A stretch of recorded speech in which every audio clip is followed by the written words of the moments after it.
আজকে আমরা একদম প্রো শেফের মতো করে বানাবো ক্লাসিক চিকেন আলা কিয়েভ। চলুন তাহলে স্টেপ বাই স্টেপ পুরো ব্যাপারটা দেখে নিই।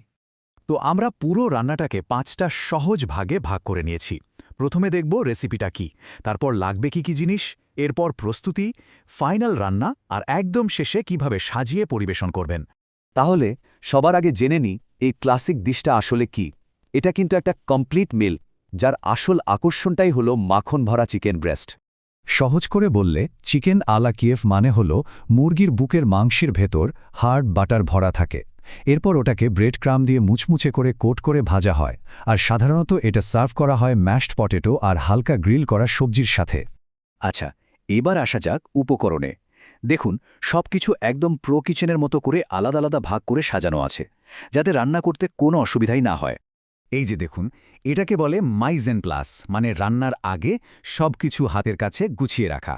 হার্ব বাটারের জন্য কি লাগবে, চিকেনের জন্য কি, সাইড ডিশ আর ব্রেডিংয়ের জন্য যা যা দরকার সব এক জায়গায়।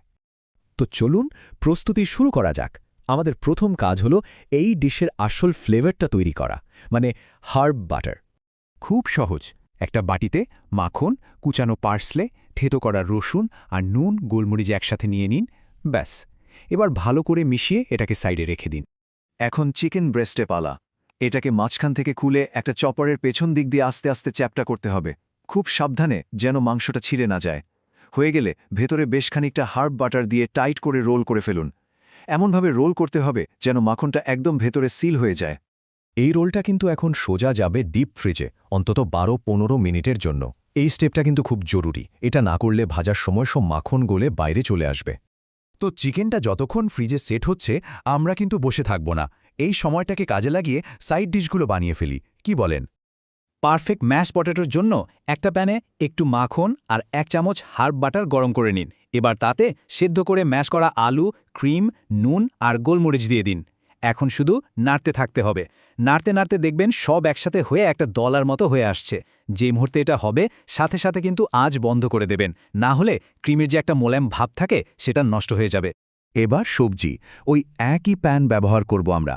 বাকি হার্ব বাটারটা গলিয়ে নিন। এরপর এতে হালকা ভাপিয়ে রাখা ফ্রেঞ্চ বিনস আর গাজর দিয়ে দিন। একটু নুন গোলমরিচ ছড়িয়ে ঝটপট টস করেই নামিয়ে ফেলুন, বেশি রান্না করার দরকার নেই। আচ্ছা, আমাদের সাইড ডিশ রেডি। এখন আমরা রান্নার ফাইনাল এবং সবচেয়ে টেকনিক্যাল পার্টে চলে এসেছি, মানে চিকেনটা ব্রেডিং করে ভাজার পালা। ব্রিডিংয়ের জন্য 3কে সহজ স্টেপ।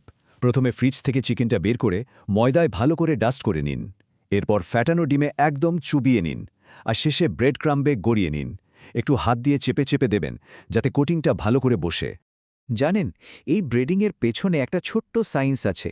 ময়দাটা আসলে চিকেনের গাটা শুকনো করে দেয়, আর এই শুকনো সারফেসের ওপরেই ডিমটা ভালো করে আটকে যায়, যার ফলে ব্রেড ক্রাম্বগুলো একদম পারফেক্টলি লেগে থাকে। কিন্তু কাজ এখনও শেষ হয়নি।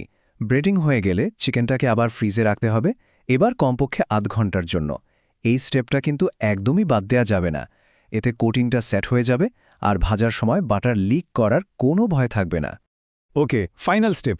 ডুবো তেলে ভাজার জন্য তেল গরম করুন। তেলটা গরম হলে মাঝারি আঁচে ফ্রোজেন চিকেনটা ছেড়ে দিন। প্রত্যেকটা সাইড 3 থেকে 4 মিনিট ভাজলেই হবে।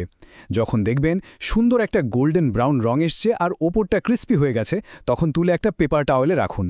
দেখুন, আমাদের সব এলিমেন্ট তৈরি। এবার ফাইনাল কাজটা বাকি, মানে প্লেটিং আর সার্ভিং। আচ্ছা, প্লেটিংটা দেখে হয়তো অনেকেই ভাবছেন সব কিছু তো আছে, কিন্তু সসটা কোথায়? আর এখানেই তো মজাটা। উত্তরটা হলো সস তো চিকেনের ভেতরে। এটাই চিকেন আলা কিয়েভের আসল জাদু। তাহলে সার্ভ করার জন্য প্লেটে প্রথমে ক্রিস্পি চিকেনটা রাখুন, পাশে দিন নরম ম্যাশড পটেটো, আর সাথে রাখুন আমাদের হার্ব গ্রিলড সবজি। আর সবচেয়ে গুরুত্বপূর্ণ কথাটা হলো, খাওয়ার ঠিক আগ মুহূর্তে চিকেনটা কাটতে হবে। তো এই ক্লাসিক ডিশটা তো আমরা ভেঙে চুরে সহজ করে ফেললাম। এখন একবার ভেবে দেখুন তো, এমন আর কোন কঠিন রান্না আছে যেটা আসলে এরকমই কয়েকটা সহজ স্টেপের খেলা।